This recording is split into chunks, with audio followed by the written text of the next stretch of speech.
Hello everyone, welcome to another episode of Beauty and Brains. I am Alicia Reverby and I am here today because I want to ask you this question. What does healthy mean to you? And I'd love if you would leave some comments below. Like, what does healthy mean? Does healthy mean I exercise 5 times a day and I eat, plant-based foods? Does healthy mean I am vegan?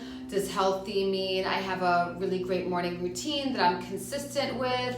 What does healthy mean to you? So, why I'm asking this, because I want to pose this to you. I want you guys to think about this a little bit. So, I believe it's really important for all of us. So for me, what does healthy mean to me? Healthy to me, and what I want to inspire all of you to really aspire to and work toward those goals, is not just about eating organic foods and drinking your healthy teas and taking your supplements and doing all of that, which is great, don't get me wrong. However, with that, true health is what's going on up here. Because you can be eating all the good foods you want to, but if you're angry, resentful, full of rage, jealous, mean-spirited, just always aggro, and just kind of unkind and lashing out at people, lashing out at yourself, not kind to yourself, the words up here are just constant, then you could eat all the healthy food you want, honestly, but this is a causative factor for disease. This is either a causative factor for like happiness, right? Because to me, so let's go back to that. For me, health is happiness. Health is complete joy and happiness. That is like immune building. What is the science of laughter? Gelotology, I'm gonna put it below. I'm sorry, I forgot. I didn't even think of that till right now to even include that. But the science of laughter, they use it to treat cancer. It's been studied how laughter increases the immune system and happiness and joy. So, I live in Los Angeles and I live in a place where, you have a lot of people going to yoga, you have a lot of people spending money on cold pressed juices and eating all the organic food and doing all of that, and they're walking around and they're sad face and they're just not really a pleasure to be around when you meet them in the parking lot or you meet them, in line at a store or like at the post office. Like people are just like, ah. So I really want to set the tone or set a standard rather for all of you to really start thinking about, go beyond just what you're buying and eating and really get up here. But this is the hard work. Doing this is the hard work. It's constant. I started really focusing on my anger issues and my dysfunctional upbringing and how that was manifesting to others when I had my salon in Venice for 7 years. Now I had staff. And that's when I really realized, like, oh, Alicia, like you need to kind of like get it together. And also, I was sick of myself. I was sick of being bitchy and aggravated and irritable and just always just a lot going on up here that wasn't serving me. And I'm a pretty self-aware person. So for me, I wanted to change. I wanted to work on this. I wanted to work on the fact of my defensiveness. And then when I did have staff, like I said, at Get Waxed, I noticed it even more. Like now I'm responsible for other people and I'm a leader. I have to be a leader and I have to, inspire them to want to, work here and be happy. And so that was the beginning of my journey. I opened Get Waxed in 2007, and I would say it was around 2008, 2009 when I had a full staff that I really made this conscious decision. And what's really interesting about that is, so I put that out there, because you're like, well, where do I start? How do I do it? Well, I didn't really know either. Like, what, do I go to therapy? Who's my therapist? Who am I gonna call, But I just put it out there that I really knew I needed to make a change and that I had these anger issues and that, change needed to come. And once you put that out there, if you're open and you are really willing to do the work, answers will come. So one day I was at a book fair at USC campus in Torrance, and they were having like their annual book fair. And so I was there and I came across a booth for the Kabbalah Center. Kabbalah, if you know it, it's mysticism based on the Jewish faith, but it's like the mystical aspect that not all Jewish people ascribe to Kabbalah, but that's where it comes from. It's a very beautiful science actually as well. And so they had a booth. There's a huge Kabbalah center here in Los Angeles and in New York. And so I'm at this book fair and I stumbled upon their booth, because they publish many books. They have an in-house publishing house, and they publish all of their works. And so they had their book booth at the book fair, and then the gal there gave me this flyer, and it said, or it asked, are you angry? Like, come to this was years ago, so I don't remember exactly what it said, but it was like a flyer for one of their free events at the Kabbalah Center on dealing with anger and, dealing with anger. And so I was like, oh, okay. And, I've always been interested in Kabbalah, and I am Jewish in the spiritual sense. I'm not a religious, person, but I am spiritually and connected to the Jewish faith in that way. And I've heard of the Kabbalah Center, so I was like, oh, let me go to this event.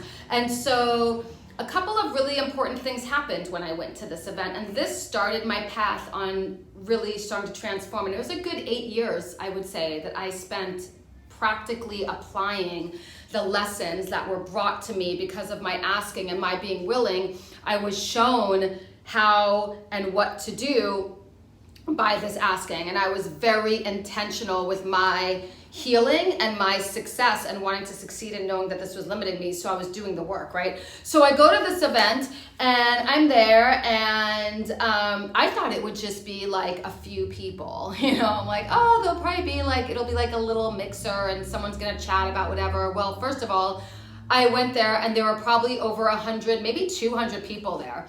They have a huge event room and chairs, and it was packed.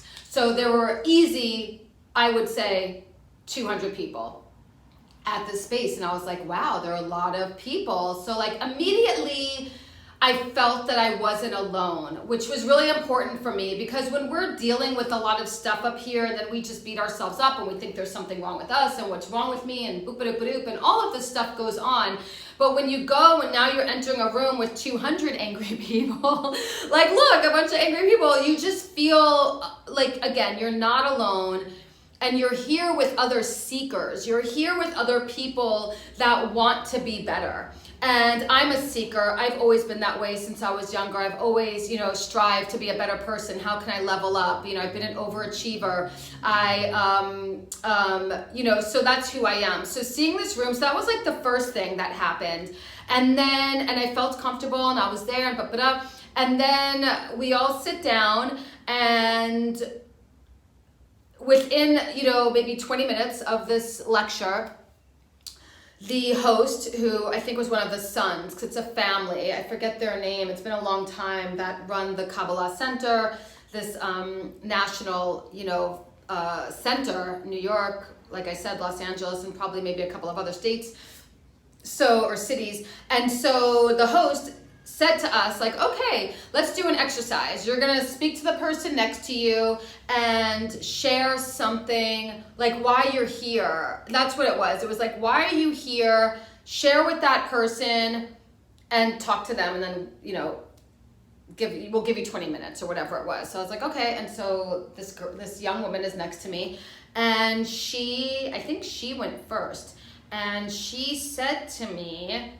and it was like, wow, and she just told me straight out. I mean, and maybe it's easier to say something like this to a complete stranger, because I was just so, I felt really, let me tell you what she said to me. She said to me that her brother has been molesting her since she was a young girl, and has molested her throughout her life as a young woman, and her mother knows, and her mother sides with the brother and hasn't been there for this young woman.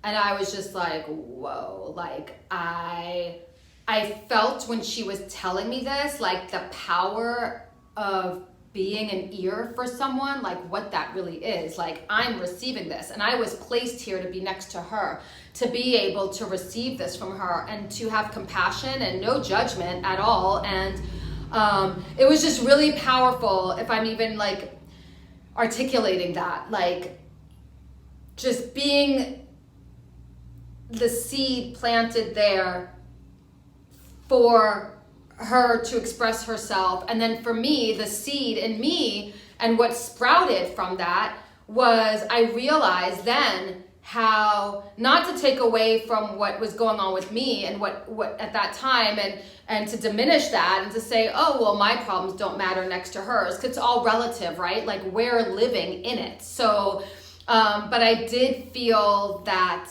in that moment, I felt like, wow, people have it really, really rough out there.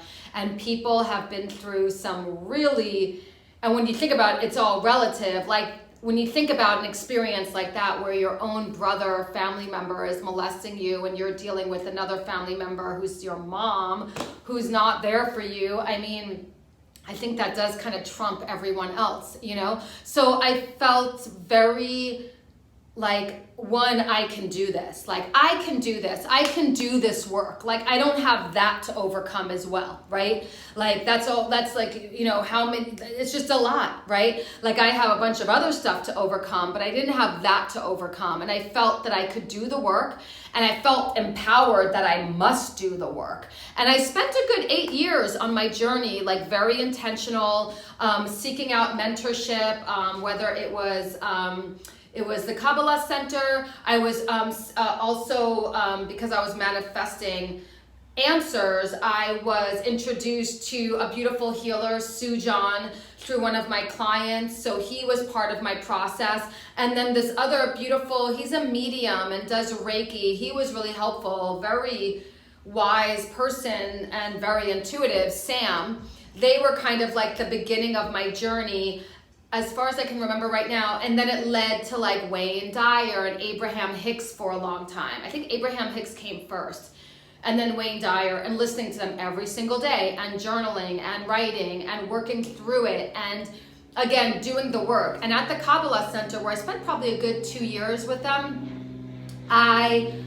you got homework. Like I started taking classes there and how to, so health to me is about being, really right up here, and we know what right is, right? Like we know what right feels like, and we know what not right feels like. Like we know how it's affecting us. And so I urge all of you to really start asking yourself that question. We're living in very precarious times. We're being triggered really easily. We are, there's just a lot happening around us that is affecting us in so many ways that we probably won't even ever really know how it's affecting us. So we have a responsibility to ourselves and to our spirit, which is eternal, to feed that spirit and evolve the spirit. To not stay in this, because that's where your spirit, it's like it's just staying in the same old, and your spirit wants to evolve and expand, right? We want to expand that. So I urge all of you to really start thinking about that, what health means to you, and think about it, the fact if you are someone who is really healthy, you're doing all the right things, you're exercising, you're waking up at the right time, and you have this beautiful morning routine, and you're eating really well, but you're still just like not feeling right, or feeling really tired, or really angry, or really reactive, or your skin is really bad, or inflamed, or you're going to the doctor and you're having some other stuff going on. Well, maybe now start thinking a little bit about your mindset. What's going on up here? Your perceptions, how you're seeing the world. How are you seeing the world and taking that in and processing that? And are you processing that? And also when you think about what's going on up here, you have to think about who is around you. That's also gonna contribute greatly to what's going on up here, right? Because if you're hanging around with a bunch of negative ninnies, this one's complaining about this and this one's complaining about that, before you know it, you're kind of doing that too. And also, you are thinking a lot about them and the conversations you've had with them on the phone. So you're on the phone with someone for maybe an hour and they're just like, and you're taking it all in, you're trying to be a good friend and you're there for them and yada-yo, yada-yo, yada-yo. And then you hang up the phone after an hour. That's already an hour of your time, an hour of your energy, an hour of taking what you're listening to. Again, in Ayurveda, our senses, our sensory intake, and protecting that and keeping that balance. But if you're just taking all of this in and then you hang up that phone or you leave the restaurant where you guys had lunch and now you're thinking about all that. Oh, poor Sandy, like she's, her husband is this and she should do this and and why is she whatever it is. Now that's replaying.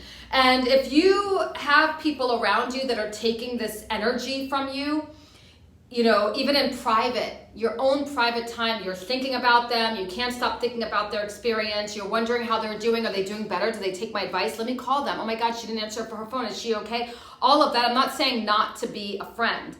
That is not what I'm saying. I'm saying that we have to protect ourselves, and if it's affecting our mental health, and again, we know if it is. We don't need to be like, well, how do I know if it's affecting my mental health? Start listening to your thoughts. Start paying attention to how you're feeling when you're around that person. What is your inner intelligence telling you? Like, don't hang around with that person. Like, don't go have lunch with that person. Oh, but they're really great. Or, oh, they really need a friend right now. That may be true, but there's so many ways to be a friend without being in the physical presence of someone and having to exert a lot of who you are when we're all trying to like really level up at this point. And so who we give this very valuable, priceless energy in this world that we're living in, like we need that. That's our fuel. So if we're going to share that with someone, we really want to be discerning and wise in our decision. Okay.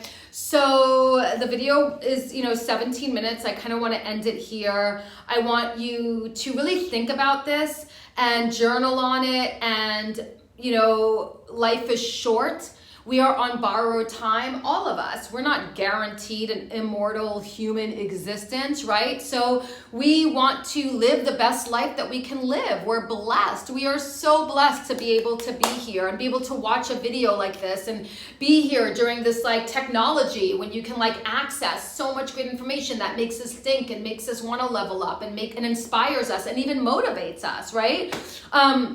So I would love if you felt a little inspired and motivated to ponder this. And that's it. Leave some comments below. I would love that to hear from all of you, or what you're thinking about. And also, August 27th and August 28th, I am hosting again our Ayurveda Basics Doshas diet and daily routines. So especially if you are having a lot going on up here, this would be such a great, insightful class for you where you can really learn some great tools and tips and techniques that you can customize for your own lifestyle. There's no blanket rules of how to do something.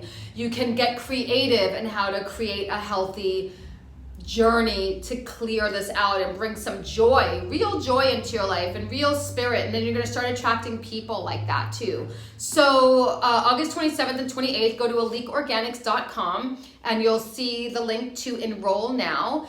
And then you can read more about the class, and then we hope to see you there. It's a $67 class, which is really nothing, because I'll tell you something, it's so much great information. It is 2 days, it's a weekend. The first day is doshas and diet. It's a 3-hour day, and then the second day is daily routines. And that, I believe that's a 2-hour day. Because we talk with everyone in the class, and especially if it's a nice small class. But even if we have like a good amount of people, I think we can hit as many as we can at least to customize a daily routine, a morning routine for each of you, for wherever you are in your journey. Like, let's customize something that will work for you. So aleekorganics.com, that's the class. And please leave a comment below, subscribe to the channel. Would love to have you here, and I will talk to you soon, okay? Be well. Live in appreciation for what you have. No matter how little it seems to be, it's a lot, right? It's a lot, like we're just here. And every day we don't have to, who is it that says it? Susie Moore. Check her out if you want to. She's a great mentor to have. very high-spirited, very positive. Let It Be Easy is her book. But she says, you know, you don't have to feel happy all the time, but just be neutral. Just be neutral. And I think that's a great goal, because sometimes we try to like, oh my God, I have to be positive. I have to be positive. It's either I'm positive or I'm negative. But no, sometimes if you can't be positive, if you're having a bad day, if you're not really feeling up to it, if you have a migraine, whatever is going on, well, maybe you're not in the mood to be all whatever, but you can be neutral, right? We can be neutral so that we don't have to be over here, negative ninny over here. Okay, so something to think about. I love you all. Love you, love you, love you. Thank you for joining me every Thursday for Beauty and Brains, and I'll see you next time.